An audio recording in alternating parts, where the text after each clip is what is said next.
Hello everyone, welcome back to another episode of Uplifts. Joining me this week is Rob Collins, our Supporter Relations Officer. Rob has recently completed our Coast to Coast Challenge and he talks about this and his new role at SPUC. Hi Rob, thank you for joining me in studio today. Could you tell us a bit about this year's SPUC's Challenge event and some of the highlights and challenges you faced? Okay, so yeah, it was a long ride for me. I'm not a professional cyclist, so figured I could cycle about 70 miles a day, something like that, which was a long way for me, up and down hills and everything. I'll go for the highlights first, maybe, which is basically meeting amazing SPUC people on the way. So I was very lucky to meet with John Edwards in Nottingham and his family, and wonderful prolife family there, and they put me up and everything, which was fantastic. So that was great. I also met with some people from the Mowbray group as well. We had lunch with them, but I think maybe the listeners will be interested in hearing the bit of the ride I did with Peter Hambley, who's a SPUC supporter in Stoke-on-Trent, and he met me at Stoke-on-Trent and we cycled up to Chester. He cycled with me to Chester, and which is about 40 miles, most of it uphill. He's 88 years old. Oh my gosh, that's amazing. 88 years old, and he led the way in the rain, and so it shows what you can do.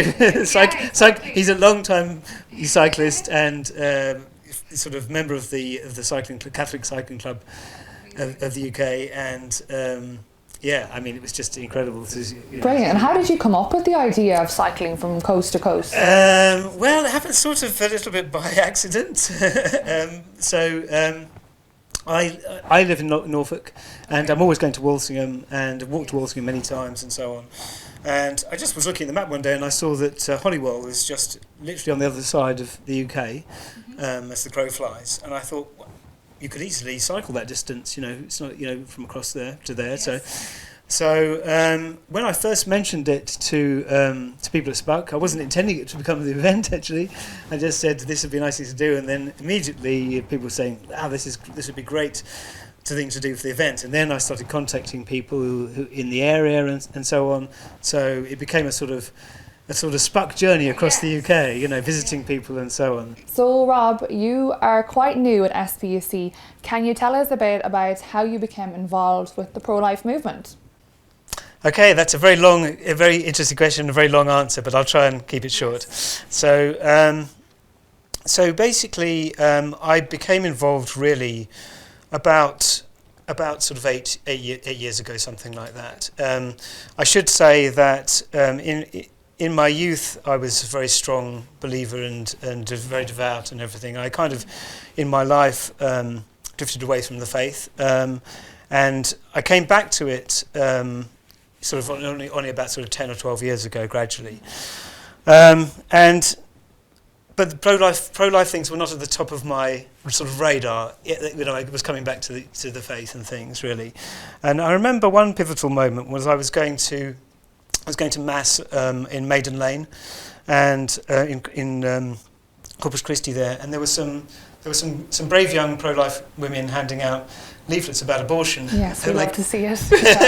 As I came out, and I was a bit. I have to say, one of them sort of looked me in the eye and gave me a leaflet and said. And I just sort of took it automatically, and she said, "This is really important," and sort of looked me in the eye. And it's a small thing, but it kind of really affected me. And I came back and looked at this leaflet, and I started looking into abortion and things in more detail and stuff. And actually, I could just tell immediately that it was everything about it was just so compelling, and it was obviously the cause of causes, So. A lot of people say to me, now friends and things say, well, you're only pro-life because you're a believer and this kind of thing, and they said this to me in my last job, can't you just tell them you're a Christian and that's why you're pro-life to kind of. And for me, it was a bit the other way around actually. The pro-life thing actually deepened my faith. It was that I could see that, for me, only the religious people seemed to be able to see that this was really wrong, and that really that deepened my interest in the faith, actually, and Christianity. Wow. Yeah, interesting. And so since you've been with SPUC, what has been the biggest hurdles you've faced as a pro-lifer? I think, well, actually, sadly, I think, people within the church actually sometimes are not completely on, pro-life, and for me that's been a big hurdle, because I'll give you an example.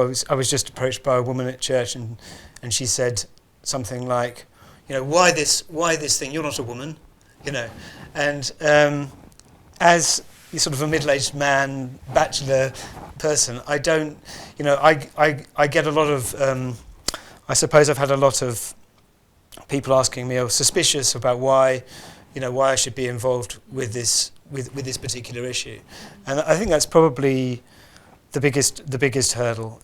Is just friends, and not so much family. My family is actually quite supportive, but friends who can understand sort of every other journey that I've made, but this one particularly, they think I have no right to speak about it because I'm a man, and. Gosh, yeah.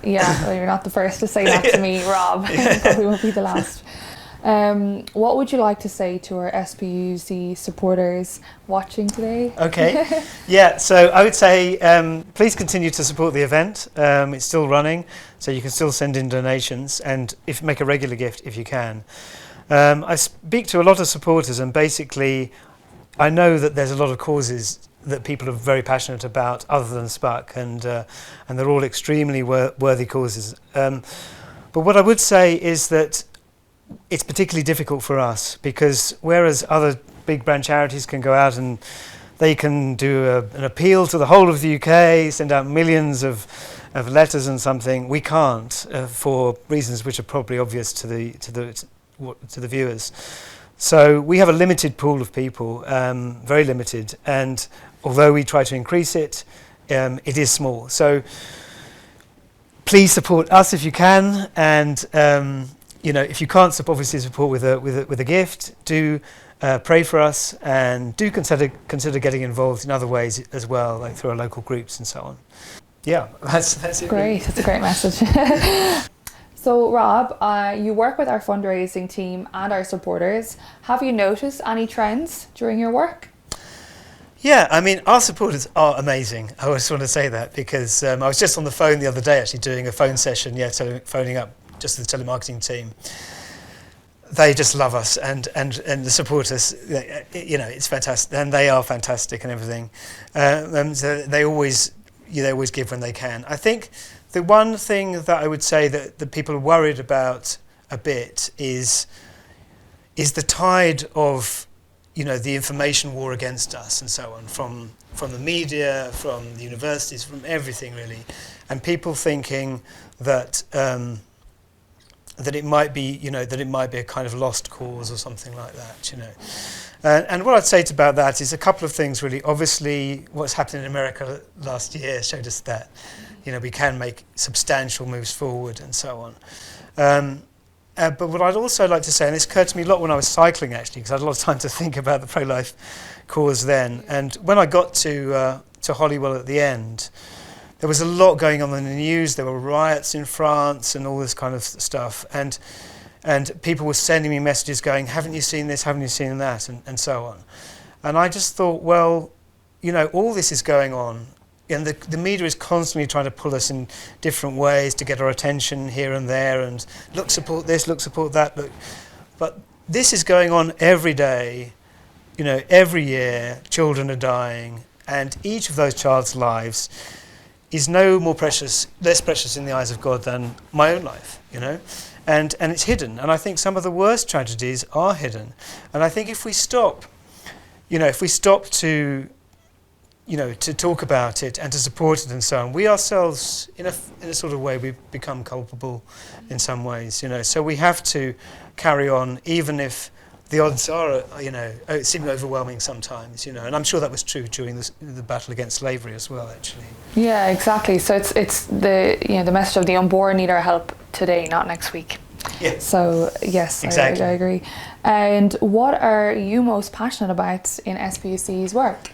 Okay, so there's a lot that we do that is amazing, you know, and it's just a personal thing of mine. I think we do some amazing legal work and so on, but I think for me it would be our youth work, because and this is also comes across from our supporters. I find that they're very passionate about that, you know, because if we can't pass on the message to the next generation, then you know the voice of the voiceless will eventually become weaker and weaker and die out. So we have to do that, but also because I think that it's hard to be a young pro-lifer now. It's harder than it was 40 years ago, 30 years ago.